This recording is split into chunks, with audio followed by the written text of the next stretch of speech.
प्रभु यीशु के नाम में मैं आपका मित्र पास्टर विनोद जॉनसन इस होप इन फेथ वचन और प्रार्थना की सेवा में आपका स्वागत करता हूं। और प्रियो, आज मेरे लिए एक बहुत बड़ा विशेष दिन है क्योंकि आज 30 तारीख है और आज हमारे बड़े भाई उनकी बेटी हैप्शिबा का विवाह मिस्टर रविसन जॉन के साथ मुकर्रर हुआ है। और मैं जब इन सारी बातों पर विचार कर रहा था तो परमेश्वर ने मुझे एक वचन दिया। और जैसे कि हम जानते हैं कि अगर हम सबोपदेशक की पुस्तक पढ़ें और उसका 3 अध्याय पढ़ें, उसे 1 से 11 वचन में आप सारी बातें पाएंगे जो समय के विषय में है। पहले वचन में लिखा है हर एक बात का समय है और प्रत्येक का काम जो आकाश के नीचे होता है एक समय है। और जब 5वां वचन पढ़ेंगे तो वहां लिखा है गले लगाने का समय है। और जब 8वां वचन पढ़ेंगे तो वहां लिखा है प्रेम का समय है। परमेश्वर का धन्यवाद हो, जो हमारा प्रेमी परमेश्वर है वो हर परिवार को अपने प्रेम के बंधन में बांधना चाहता है। और प्रभु यीशु मसीह का धन्यवाद हो कि उसने अपने इसी वचन में अर्थात इसी पुस्तक में सबोपदेशक 3 में सारी बातें समय के विषय में लिखी है। लेकिन आगे जब हम पढ़ते हैं तो 4 अध्याय उसके 9वें वचन में वो कहता है 1 से 2 अच्छे हैं क्योंकि उनका परिश्रम का फल अच्छा होता है। सवाल ये उठते हैं परिश्रम क्या है। अगर आप पहला कुरिन्थियों उसका 15-58 पढ़ेंगे, 1 कुरिन्थियन 15 and 58, तो क्यों वहां पे लिखा है क्योंकि मसीह में हमारा परिश्रम व्यर्थ नहीं है। और इस चीज को परिश्रम को बताना चाहता है सबोपदेशक उसके 4 अध्याय द बुक ऑफ एक्लेसियास 4:9 and 10 में 1 से 2 अच्छे हैं क्योंकि इनके परिश्रम का फल अच्छा मिलता है। 10वें वचन में कहता है क्योंकि यदि उनमें से गिरे तो दूसरा उसको उठाएगा। पति और पत्नी के विषय में उत्पत्ति 2:18 में लिखा है कि परमेश्वर ने कहा कि मनुष्य का अकेला रहना ठीक नहीं, मैं उनके लिए एक सहायक बनाऊंगा। और प्रिय परमेश्वर के वचन के अनुसार जब समय पूरा होता है, अपने समय के अनुसार प्रभु अपने कार्यों को करता है। अब समय पूरा हुआ है क्योंकि गलतियों की प्रतिदा बुक गैलेशियंस 4:4 में लिखा है when the time was fulfilled, जब समय पूरा हुआ। और हम देखते हैं कि आज वो समय है जिसके लिए दाऊद भी कहता है, परमेश्वर के वचन में लिखा है कि this is the day that the Lord has made, आज वो दिन है जो परमेश्वर ने बनाया है। मैं धन्यवाद देता हूं कि प्रभु यीशु मसीह ने आज इन जवानों को अपने पवित्र बंधन में बांधने के लिए पिता पुत्र और पवित्र आत्मा के नाम से बांधने के लिए एक मध्यस्थी का काम किया है। प्रभु यीशु मसीह हमारे विवाह में, हमारे परिवार में एक मीडिएटर का काम करता है, एक मध्यस्थी का काम करता है, एक अच्छे मित्र का काम करता है, एक सलाहकार के रूप में काम करता है। आप कहेंगे प्रभु यीशु मसीह कैसे करता है? तो प्रिय भाइयों और बहनों, पवित्र शास्त्र बाइबल प्रकाशित वाक्य रेवोल्यूशन 1913 यानी 1913 में लिखा है कि प्रभु यीशु मसीह का नाम परमेश्वर का वचन है। भजन 119:31 में लिखा है यही जब वचन खुलता है तो जो यीशु मसीह रोशनी है, अपनी रोशनी से हमें ज्ञान समझ देता है कि हम अपने परिवार को अच्छे से चला सके। हालांकि परमेश्वर के इस वचन के लिए कि जो उसने हमारे लिए लिखा है, पौलुस कहता है चाहे हम दूर रहें चाहे पास रहें, हम मसीह को भाते रहें। हालांकि मैं और हमारे 2 भाई और 2 बहन इस विवाह में शामिल नहीं हो पा रहे। क्यों? क्योंकि हम दूर हैं। और दूरी कई प्रकार की होती है। दूरी से मतलब नहीं है कि हम शादी अटेंड करेंगे तभी प्रेम होगा। चाहे हम दूर रहें चाहे पास रहें, हम मसीह को भाते रहें और एक दूसरे के लिए प्रार्थना करते रहें।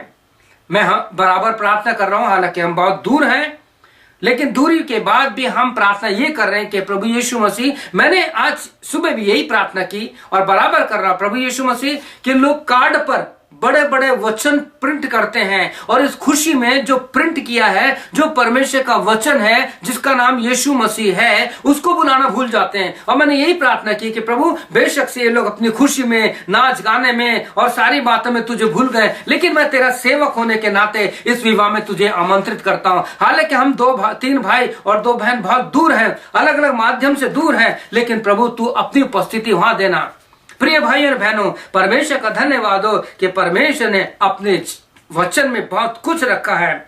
और मैं एक बात और इस परिवार से कहना चाहता हूं कि जब आपका परिवार परमेश्वर बना रहा है तो इस परिवार में केवल यीशु मसीह को ही आमंत्रित करना। और मैं आपको, रविसन को और अपनी बेटी हेप्शिबा को यह कहना चाहूंगा कि आप लूका रचित सुसमाचार, the gospel according to Luke, उसका जो 38 to 42 जरूर पढ़िएगा। और वहां पाएंगे कि बाइबल में पहली, नए नियम में पहली स्त्री है मार्था, जिसने यीशु मसीह को अपने घर में निमंत्रण दिया। She invites Jesus.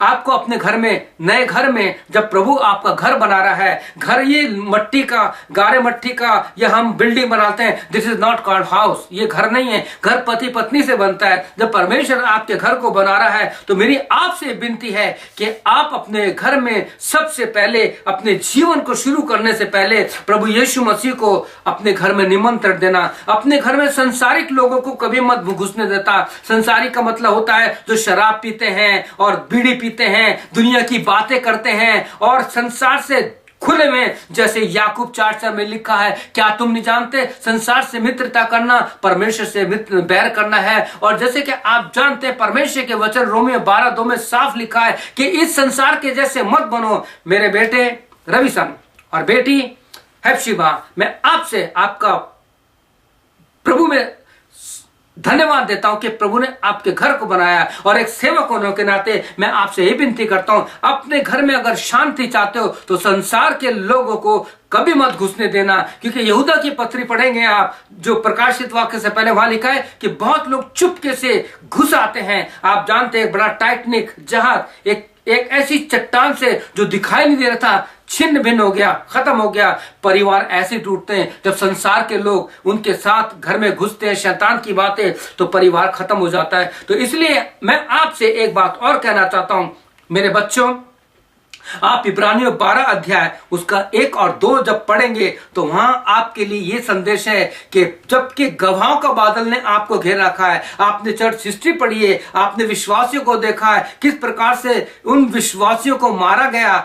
आज बहुत से विश्वासियों ने आपको घेर रखा है। तो कहता है जबकि गवाहों के बादल ने तुम्हें घेर रखा है, तो वहां पे पौलुस कहता है आओ हम हर एक रुकने वाली वस्तु, उलझाने वाले पाप को दूर करके उस दौड़ में जिसमें हमें दौड़ने, धीरे से दौड़े। और दूसरे वचन में कहता है उद्धार की कर्ता और सिद्ध करने वाले यीशु को ताकते रहो। आपको यीशु को देखना है। प्रतिदिन आप दोनों अपने परिवार में फैमिली प्रेयर करना, बाइबल खोलना, पढ़ना, एक दूसरे से वार्तालाप करना, कलीसिया में जाना और संसार के सारी बातों से, खास लालच से बच के रहना।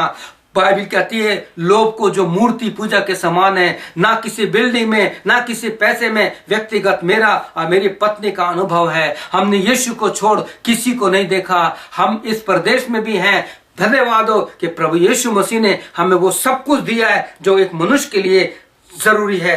क्योंकि कुलुसियों की पत्री उसका 3 अध्याय 1 वचन में, कोलोसियन 3:1, जब आप इस प्रकार से बातों को मानेंगे, पढ़ेंगे, तो वहां लिखा है कि स्वर्गीय वस्तु की खोज में रहो, स्वर्गीय वस्तु की खोज में रहो, संसार की वस्तु की खोज मत करना। मेरा पूरा विश्वास है कि जिस प्रभु यीशु मसीह ने आपको जोड़ा है, आपको बनाया है, इस परिवार को बनाया है, वो आपको स्वर्गीय स्थानों की सारी आशीष दे। मेरे दिन प्रतिदिन की यही प्रार्थना होगी कि जैसे मत्ती रचित सुसमाचार उसके 6:33 में लिखा है, मैथ्यू 6:33 में, पहले उसी के धर्म और राज की खोज करो तो ये सारी वस्तु मिल जाएंगे। Seek ye first the kingdom of God and his righteousness, all things shall be added unto you। प्रभु आपको और आपके परिवार को आशीष दे। आइए हम प्रार्थना करें। प्रभु यीशु मसीह, मैं रविसन के लिए और हेप्शिबा के लिए प्रार्थना करता हूं। इन दोनों बच्चों को आपने जोड़ा है, इस परिवार पे अपनी आशीष दीजिए। 210 की सारी शक्तियों को, लालच को, उन सारी बातों को जो प्रेम में हर एक को दूर करती है, घरों को तोड़ती है, यीशु के नाम से मैं डांट देता हूं और तेरे खून का छिड़काव इन दोनों बच्चों पे लेता हूं। और चाहता हूं ये बच्चे इस नए परिवार के द्वारा बहुत से परिवारों के लिए आशीष का कारण बने। इन दोनों के द्वारा तेरी महिमा हो, इन दोनों के द्वारा आत्मा बचाया जाए। हम सारी महिमा तुझे देते हैं, इन परिवार के सारे लोगों को तेरे हाथों में देते हैं। और इस विवाह के लिए जिसको तूने बनाया है, तेरी आशीष चाहते हुए प्रार्थना हमारे उद्धारकर्ता यीशु मसीह के नाम से मांगते हैं, आमीन। प्रभु आप सबको आशीष दे और आपकी सहायता करे कि प्रभु आप में बढ़ते जाए और प्रभु आप में बढ़ते जाए। May God bless you. प्रभु आपको बहुत आशीष दे।